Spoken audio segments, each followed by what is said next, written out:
You ever feel like modern RPGs are missing something? Then maybe it's time to dig into one of the most underrated treasure troves in gaming history. In this video, we're bringing 10 PSP RPGs you absolutely need to play in 2025. Whether you missed them back in the day or just want to experience some forgotten greatness. Trust me, these aren't just retro picks, they're timeless.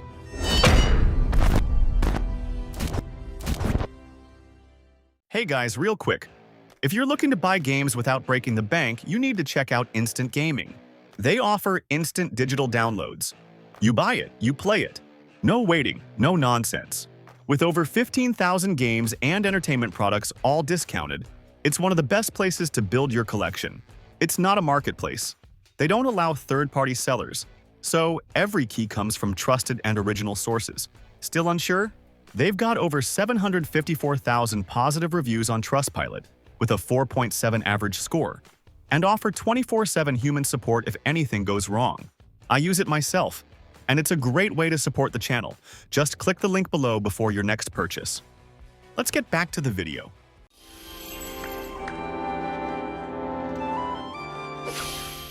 If you ever looked at games like Monster Hunter and thought, "This is cool, but I wish it had more story and a darker vibe," then Toukiden Kiwami is exactly what you're looking for. It throws you into a world overrun by Oni, which are massive, grotesque demons that rip through time itself, devouring history and leaving only ruin behind.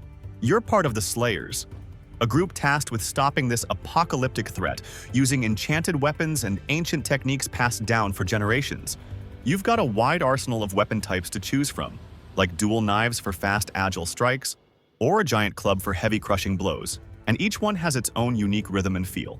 But what really makes it stand out is the focus on targeting and destroying specific body parts of the Oni.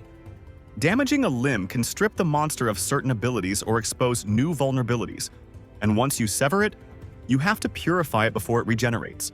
That adds an extra layer of tension mid-fight, especially when you're juggling attacks, dodging brutal combos, and watching for the right moment to break through. On top of that, the Matama system lets you equip souls of fallen heroes from different eras, and each one gives your character passive boosts and active abilities during combat. You can equip up to 3 at once, and they level up the more you use them, unlocking new skills and perks over time. What's cool is how each Matama belongs to a specific class, like attack, defense, healing, or speed, which lets you shape your build around your playstyle.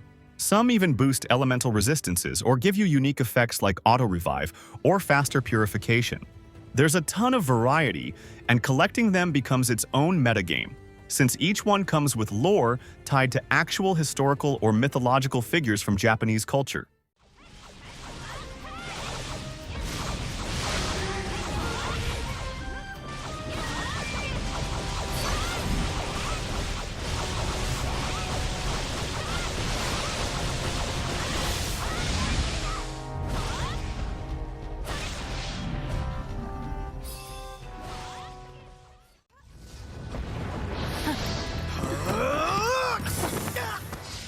Final Fantasy Type 0 is one of those RPGs that dared to be different, and honestly, that's what makes it so memorable. Instead of focusing on a single protagonist, the game throws you into the middle of a brutal war with an entire class of elite cadets known as Class 0. Each of the 14 characters is fully playable with unique weapons and fighting styles, turning every mission into a chance to experiment and adapt your strategy in real time. This isn't your typical fantasy setting either. The world of Orient is torn apart by constant conflict between 4 nations, and the game doesn't shy away from showing the cost of war. Death is everywhere, and the tone is way darker than most Final Fantasy games.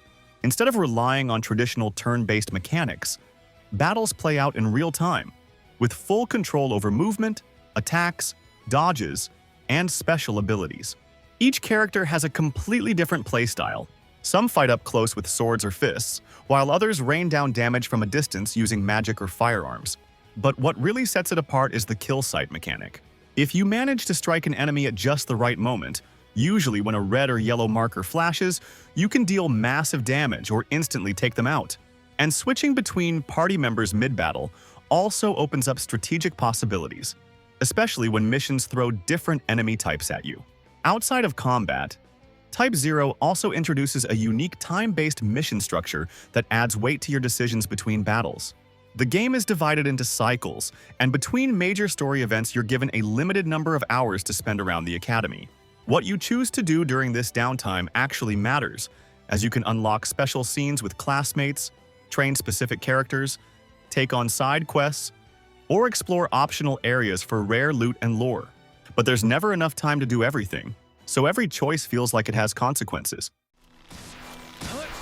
Yeah. What? Let's see! Is that class 0? What? When did you... Defend this area! How's this? We're counting on you! Protect this area!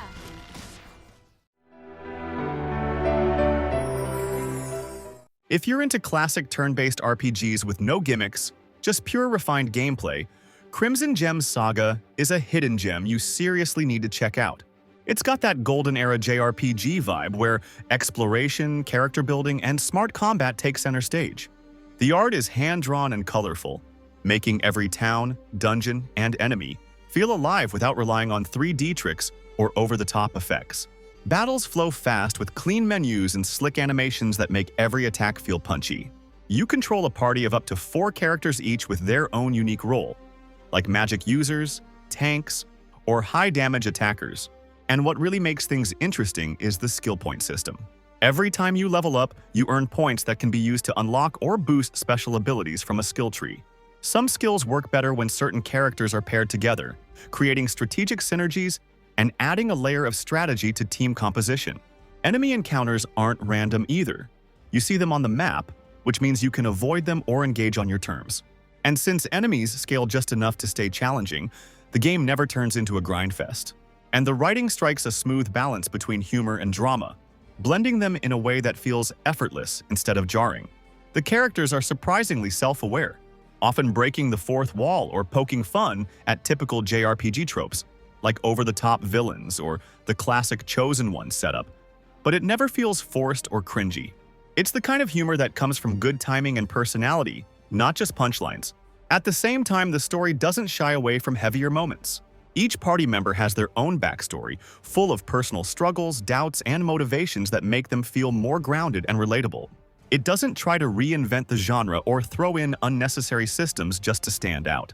Instead, it focuses on refining what worked in the golden age of RPGs, polishing every aspect to deliver a tight, enjoyable experience. This is a Chevalier's power!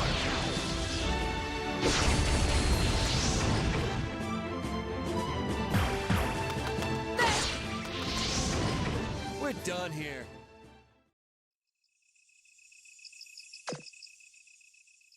Hexy's Force is one of those RPGs that came out quietly on the PSP but ended up being a hidden gem for anyone who gave it a chance. It's got that classic JRPG structure split into 2 full campaigns, one where you play as Cecilia, a priestess trying to restore divine order, and the other as Levant, a knight caught in the middle of a war. Each side has its own storyline, party, and moral perspective, so you're not just playing through the same game twice. Instead, you're getting 2 unique angles on a collapsing world, with different maps, battles, and lore. The combat system is fast and turn-based, and every action you take consumes something called force points, which are shared across your entire team. That means you can't just spam your strongest attacks. You need to think ahead, balance offense and defense, and decide when it's worth going all in or holding back. Each character brings a unique role to the fight, and over time, you unlock special force abilities that can swing entire battles if timed right. But what really ties the gameplay together is the crafting and fusion system, which isn't just a side feature, it's a core part of your progression. Instead of buying gear in shops, you gather materials from battles, chests, and exploration, then use those to forge weapons, armor, and even new spells. Every item you break down gives you essence, which acts like a currency for creation. And since each character has access to their own unique arsenal, there's a real sense of identity in how you build your team. You're constantly tweaking your loadout based on the resources you've collected. And the fusion mechanics let you upgrade or evolve equipment instead of constantly replacing it. Visually, it goes for that colorful, high fantasy anime look. And the sprite work still holds up surprisingly well. It's also fully voiced in both English and Japanese, which adds a nice layer of charm and character to the story scenes.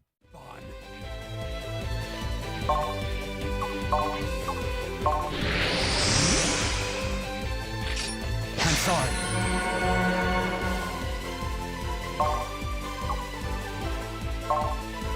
Take this!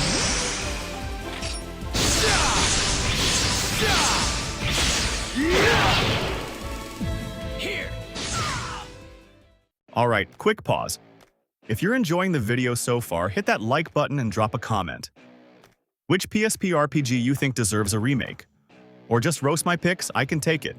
Comments help the algorithm do its magic and keep the channel alive with fresh content. And yep, I actually check and reply to every single one. And hey, if you're not subscribed yet, fixing that takes one click.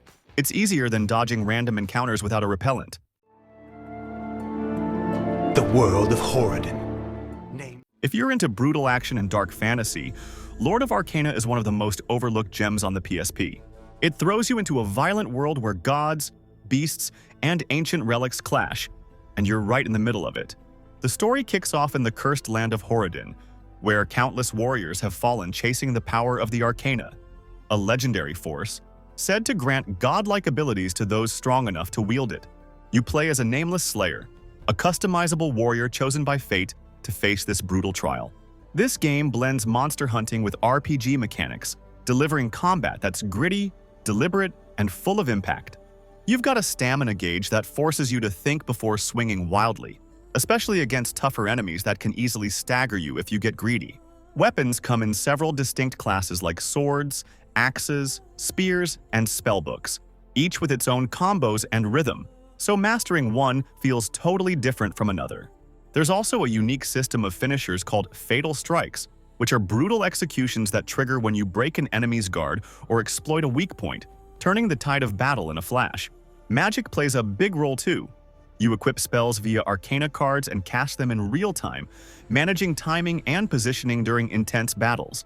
It's a slower and heavier style of combat compared to games like Monster Hunter, but that weight is what gives every battle its tension. But what really sets Lord of Arcana apart is its gritty atmosphere.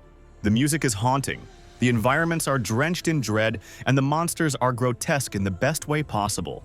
There's also a multiplayer component where you can team up to take down massive bosses, making it feel like a darker, more mature cousin of Monster Hunter. It's not the most polished game on the system, but its ambition and raw style make it worth revisiting in 2025, especially if you're craving something with teeth.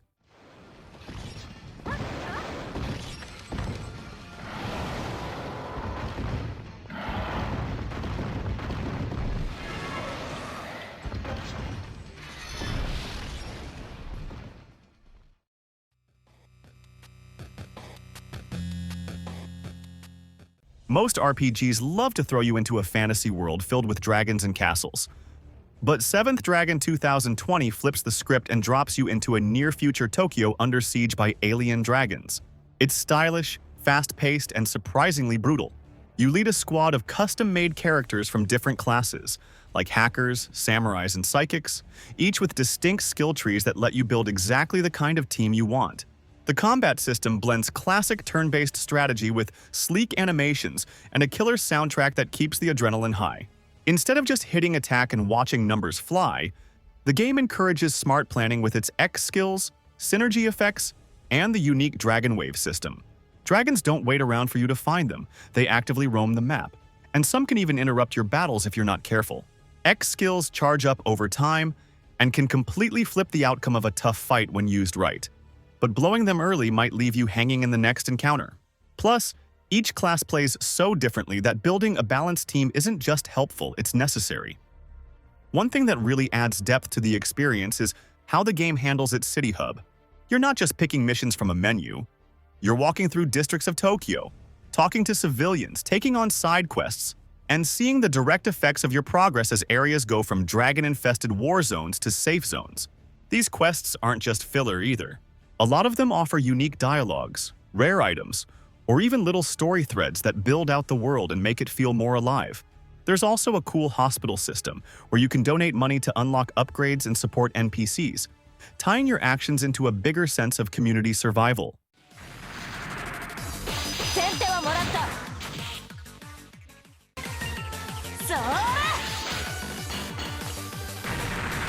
これがなかなか重たくてな。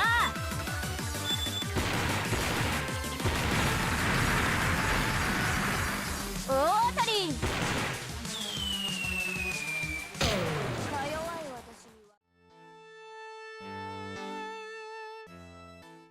Is 1 and 2 Chronicles delivers 2 classic adventures in one package, remastered for the PSP with updated visuals, and a redone soundtrack that hits all the right notes. Both games follow the journey of the legendary Adol Kristin, a red-haired swordsman drawn into a world of forgotten magic, ancient ruins, and creeping darkness.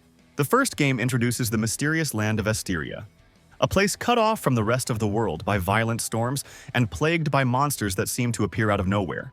And as Adol explores, he slowly uncovers fragments of a long-forgotten civilization known as Is. The second game picks up the story without missing a beat, transporting Adol to a floating continent suspended high above the world. Instead of using traditional attack buttons, the game relies on a bump system where you deal damage by running into enemies at an angle. But there's a trick to it. Charging straight at an enemy usually gets you hurt, so you've got to hit their sides or backs while avoiding direct confrontation. But bosses break this formula by introducing more complex patterns, forcing you to adapt on the fly. And while the system sounds basic, it ends up being surprisingly satisfying, especially as enemy types evolve and become more aggressive. It's also worth noting how tightly connected the two games are. They weren't just slapped together for convenience. They were always meant to be experienced as one continuous story. The PSP remaster brings a ton of polish to these classics without messing with what made them special. The most noticeable upgrade is the visual overhaul. Character sprites are cleaner, environments have more depth, and everything feels more vibrant while still keeping that old-school charm. But where it really shines is the audio. You can actually switch between different versions of the soundtrack, including the original chiptune tracks and fully rearranged versions with richer instrumentation, which completely changes the vibe of each area. Interface elements were also modernized to make navigation smoother, and save points are more conveniently placed without making things too easy.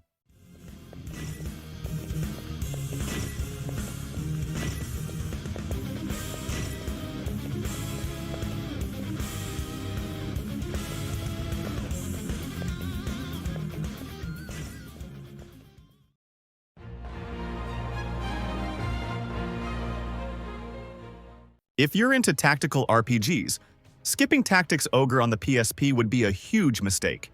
This remake of a 90s classic doesn't just bring back the original, it refines it, deepens it, and throws in enough new features to make it feel like a modern masterpiece.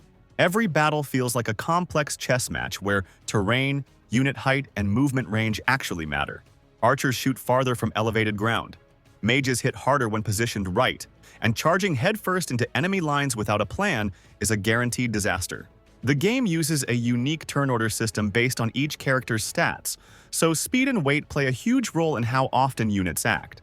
On top of that, you can completely customize your squad. Not just classes and weapons, but also elemental affinities, skill loadouts, and even which direction they're facing at the end of their turn. Facing the wrong way? That's an easy crit for the enemy. And one of the coolest additions is the Chariot Tarot system, which lets you rewind turns and fix mistakes, which is a lifesaver in longer fights.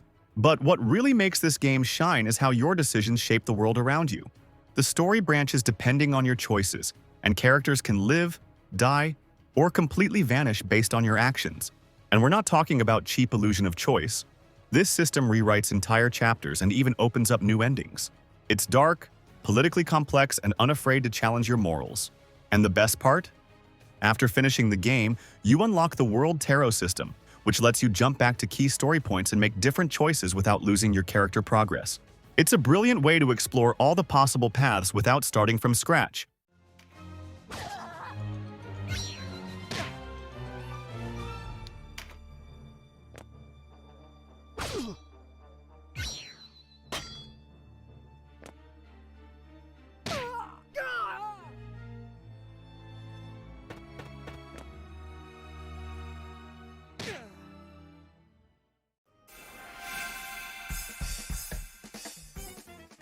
Trails in the Sky FC isn't just an RPG.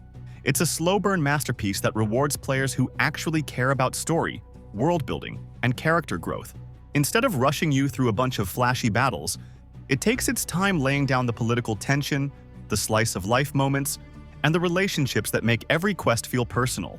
The story kicks off in the peaceful kingdom of Liberal, where you follow Estelle and Joshua, two young members of the Bracer Guild, a sort of freelance peacekeeping group. And what starts as a simple journey to earn their stripes slowly unravels into a layered political thriller, filled with secret plots, military tension, and ancient technology.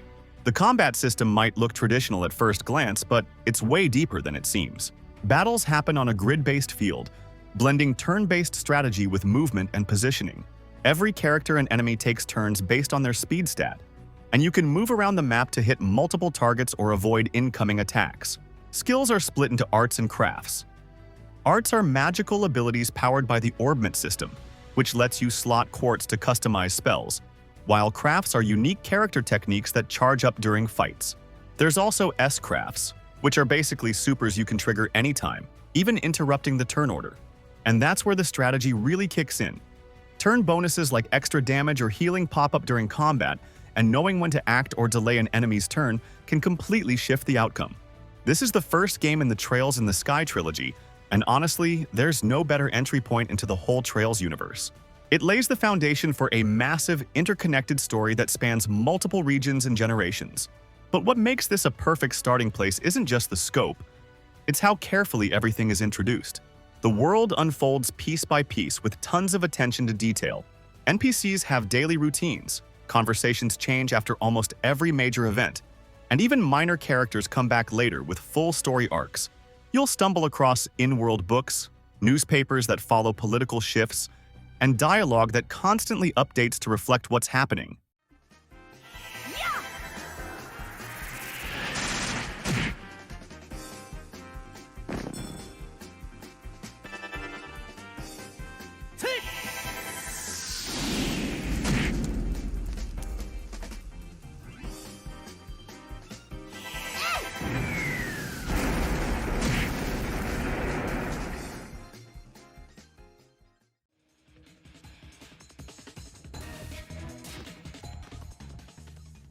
Metal Gear Acid isn't your typical stealth game. It flips the whole Metal Gear formula on its head and turns it into a tactical card-based RPG. Sounds weird? It absolutely is, but that's also what makes it unforgettable. Instead of sneaking around in real time, every action you take, like moving, shooting, hiding, is tied to cards you draw from a deck. The atmosphere still has that signature Metal Gear tension, with tight corridors, dramatic music, and layered storytelling. But here, the plot isn't connected to the main timeline. It's a side story that lets the game go full sci-fi, throwing in clones, mind control, and all the wild stuff Kojima fans secretly love. Combat in Metal Gear Acid plays out like a turn-based chess match, but with cards instead of pieces. Each character has a deck filled with action cards that represent movement, attacks, weapons, healing items, and even stealth abilities. Every turn, you draw a hand and have to choose how to spend a limited number of cost points, which determine how soon your next turn comes around. That means spamming powerful attacks might leave you exposed longer, while playing it smart with movement or low-cost actions can keep you ahead. What's cool is that your deck is fully customizable, and many cards are based on classic weapons and gear from the series. And enemies don't just passively wait, they patrol, react to sounds, and respond dynamically based on what they can see. The game uses a clear line-of-sight system that forces you to think carefully about where you move and what direction you face at the end of each turn. If an enemy sees you, they'll alert nearby guards or change their behavior, which can totally mess up your strategy if you're not prepared.